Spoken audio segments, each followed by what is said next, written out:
ఒప్పందం అనేది ఆక్వా రైతులకు ఒక మంచి శుభవార్త. అసలు దీని ప్రధాన ఉద్దేశ్యం ఏంటి? ప్రధాన ఒప్పంద ఉద్దేశ్యం ఎలా ఉండబోతోంది? ముందుగా ఈ ప్యానెల్లో సభ్యులకి మరియు ఈ కార్యక్రమాన్ని వీక్షిస్తున్న ప్రేక్షకులందరికీ పేరు పేరు నమస్కారం తెలియజేస్తూ, ఏదైతే టాపిక్ ని అటు ఇటు డైవర్ట్ చేయకుండా డైరెక్ట్ గా సూటిగా మాట్లాడాలనుకుంటున్నాను ఈ రోజు. ఎందుకంటే ఆక్వా రైతులకి అమెరికా యొక్క సుంకాల వల్ల వచ్చిన ప్రాబ్లమ్ రైజ్ అవటం, అది మన అదొక్కటే ఈ దేశం నుంచి ముందు నుంచి మనం ఎక్స్పోర్ట్ చేయటం అమెరికాకి, అదొక్కటే ఆప్షన్ ఉండటం ఒక ప్రాబ్లం గా ఉండటం. ఆ ప్రాబ్లం ని తెలుగుదేశం నాయకత్వం గాని, ముఖ్యంగా నారా లోకేష్ గారు గాని గమనించటం, దానికి ఒక సపరేట్ సొల్యూషన్ ఒకటి వెతుక్కొని అది ఆస్ట్రేలియాలో అయితే మనకు మళ్ళీ రీస్టార్ట్ చేయగలిగితే ఈ యొక్క ఎక్స్పోర్ట్ ని మళ్ళీ ఈ ఆక్వా రైతులందరినీ మనం కాపాడిన వాళ్ళం అవుతాము అని చెప్పి ఏదైతే ఆయన ఒక ఎజెండాగా తీసుకొని ఈ రోజు వెలిగితే ఆ యొక్క ఒప్పందాన్ని చేసుకుంటున్నారో, అక్కడ తన యొక్క నాయకత్వ లక్షణాలు ఈ రోజు ముందుకు రావటం జరిగిందని మీ అందరూ తెలియజేస్తా ఉన్నా. ఏదైతే ఒకసారి మీరు ఆలోచిస్తే నారా చంద్రబాబు నాయుడు గారు కూడా ఒకే మాట చెప్తా ఉంటారు, సంక్షోభంలో అవకాశాన్ని వెతుక్కుంటూ ముందుకు వెళ్తాం మేము అన్నది. అదే నాయకత్వ లక్షణాలు ఈ రోజు నారా లోకేష్ గారు ఆయన దగ్గర నేర్చుకున్న ఏదైతే నాయకత్వ లక్షణాలు ఉన్నాయో అవే ఈ రోజు ముందుకు తీసుకొచ్చి ఈ యొక్క ఒప్పందాలు కానీ ఏదైతే ఈ యొక్క ఆక్వా రైతుల సంక్షోభాన్ని నుంచి బయటికి తీసుకురావటం జరిగిందని మీ అందరికి తెలియజేస్తాను.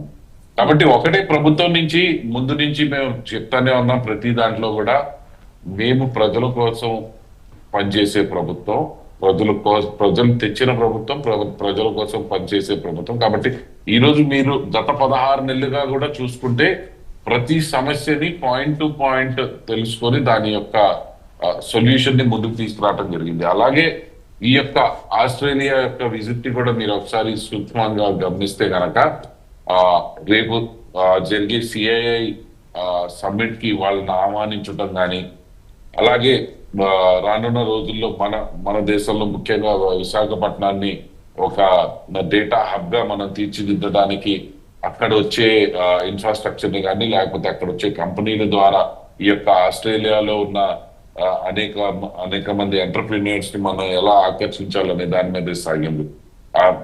ముఖ్యంగా క్వశ్చన్ ఆన్సర్ లో కూడా ఒకసారి మీరు చూసుకుంటే ఏదైతే స్టార్టింగ్ లో జరిగిందో ఆస్ట్రేలియా విత్ ఇండియా అనే దాంట్లో కూడా చూస్తే మెయిన్ ఫోకస్ మొత్తం ఎట్లా మన రాష్ట్రానికి మనం నిధులు తీసుకురాగలుగుతామో, ఎట్లా వాళ్ళకి ఏమేమి రాయితీలు ఇవ్వగలుగుతాము, లేకపోతే how are we doing business అన్న దాని మీద కూడా లోకేష్ గారు మాట్లాడటం జరిగింది. ఏదైతే ఇంతకు ముందు ఈజ్ ఆఫ్ డూయింగ్ బిజినెస్ ఉండేది, ఇప్పుడు మేము స్పీడ్ ఆఫ్ డూయింగ్ బిజినెస్ అన్నది తీసుకొచ్చాము. కాబట్టి దీనివల్ల ఈ కంపెనీలకి ఎంత ఫాస్ట్ గా మనం వాళ్ళకి ఈ పేపర్ వర్క్ ఇదంతా చేసుకొచ్చి, and not on MOU level. గత ప్రభుత్వాలు చాలా లక్షల కోట్ల రూపాయలు వచ్చినట్టు ఎంఓయూలు చేసుకునేవి, అవన్నీ అదొక ప్రాసెస్ ఉంటుంది. అది కాకుండా లెట్స్ డూ ల్యాండింగ్ కోసం ఎంఓయూలు కుదుర్చుకున్నారు కానీ దాన్ని అమల్లో పెట్టలేదంటారా గత ప్రభుత్వం? ఖచ్చితంగా గత అంటే నేను ఇవాళ ఏంటంటే విమర్శ చేయకుండా డిబేట్ చేద్దామని, విమర్శ చేయకుండా ఉండాలి అని అంటే ఓకే. ఇప్పుడు మీరేమో ఎంఓలు కుదుర్చుకున్నారు అంతవరకు ఆగిపోయిందని అంటున్నారు. బట్ ఆయన ఏమంటున్నారు, ఇంతకు ముందు మీరు రాకముందు వెంకటేశ్వర రెడ్డి గారు మా ప్రభుత్వ హయాంలో ఆక్వా రైతులకు చాలా మేలు జరిగింది, మేము వాళ్ళకు చాలా మేలు చేశామని అంటున్నారు. బట్ ఏం చేశారు ఏంటనేది వాళ్ళకి తెలుసు, ఏం చేయలేదనేది మీకు తెలుసు. సో వెళ్ళారు, అమెరికా సుంకాలు విధించిందని చెప్పేసి ఆస్ట్రేలియాకి వెళ్ళారు, ఒప్పందం కుదుర్చుకున్నారు. దీని ప్రధాన ఉద్దేశం ఏంటనేది, ఆ ఒప్పంద ఉద్దేశం ఏంటనేది మీరు చెప్పారు. విమర్శలు చేయకుండా ఎలా ఉంటారు ప్రతిపక్ష పార్టీ మీ పక్కన ఉన్నప్పుడు? అంటే ఇప్పుడు అదే దాన్ని అంటే వాళ్ళ యొక్క పాలన విధానం ఈరోజు ప్రజలు చూస్తున్నారు. ఏది నడుస్తుందో అది నడిచిందే గాని వాళ్ళు కొత్తగా చేసింది ఏమీ లేదు. గతంలో ఆక్వా రైతులకి అనేక ప్రైస్ విషయంలో కానీ, ఎక్స్పోర్ట్ దీంట్లో కానీ చాలా ఇష్యూస్ ఉన్నాయి. వాటిని ఎవరు ప్రొయాక్టివ్లీ ముందుకెళ్ళి దాని యొక్క ప్రాబ్లమ్ ని సొల్యూషనైజ్ చేయలేదు. ఏదైతే నడుస్తుందో వ్యాపారవేత్తలు ఒక గ్రూప్ గా ఏర్పడి వాళ్ళు దాని మీద వర్కౌట్ చేయడం అదంతా నడిచిందిలే గాని వీళ్ళ నుంచి ఏ రోజు ఒక చిన్న ఎఫర్ట్ కూడా ముందుకు రాలేదని మీకు తెలియజేస్తున్నా. కానీ నేను ఒకటే చెప్తా ఉన్నా, ఈ రోజు ఈ వీళ్ళకి కానీ రానున్న రోజుల్లో ఆ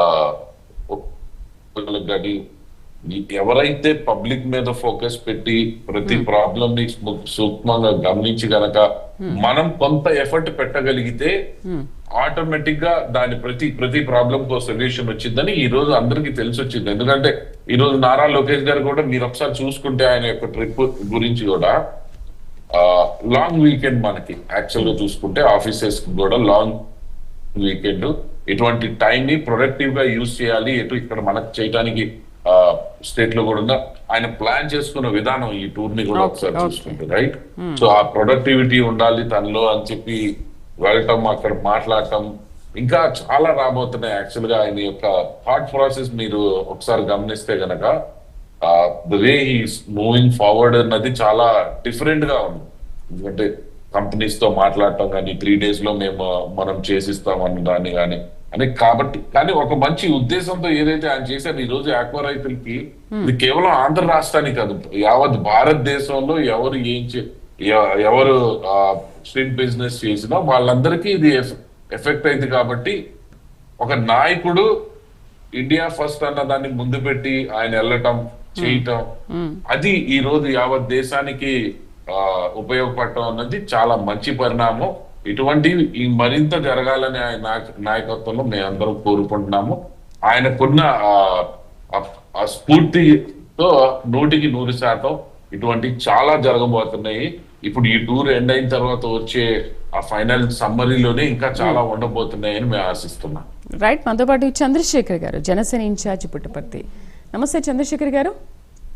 నమస్తే అండి. చంద్రశేఖర్ గారు, ఒప్పందం వల్ల అసలు ఏ రంగాల్లో సహకారం అందించనున్నాయి? ఈ ఒప్పందం వల్ల ఆంధ్రప్రదేశ్లోని ఆక్వా రైతులకు ఏ విధంగా మేలు జరుగుతుంది? అమెరికా సుంకాలు విధించిన నేపథ్యంలో రొయ్యల రైతులు చాలా నష్టపోయారు, సంక్షోభంలో పడిపోయారు. అలాంటి రైతులకు ఇవాళ ఆస్ట్రేలియా టూర్తో మంత్రి లోకేష్ ఒక ఊరట ఇచ్చారు రైతులకు అనుకోవచ్చా? ఖచ్చితంగా అండి. ఎందుకంటే మనము గత ప్రభుత్వంలో కూడా చూసాము. ఇప్పుడు నారా లోకేష్ గారు ఆంధ్రప్రదేశ్ లో నిజంగా ఈరోజు మన కూటమి ప్రభుత్వం వచ్చిన తర్వాత రాష్ట్ర ప్రజలకు ఏ విధంగా అయితే మనం మంచి చేయగలుగుతామో అన్ని విధాలా మంచి చేస్తున్నారు. మన నారా చంద్రబాబు నాయుడు గారు అయితేనేమి, పవన్ కళ్యాణ్ గారు అయితేనేమి, లోకేష్ గారు అయితేనేమి, బీజేపీ సహకారంతో ఖచ్చితంగా ఇది ఆక్వా రైతులు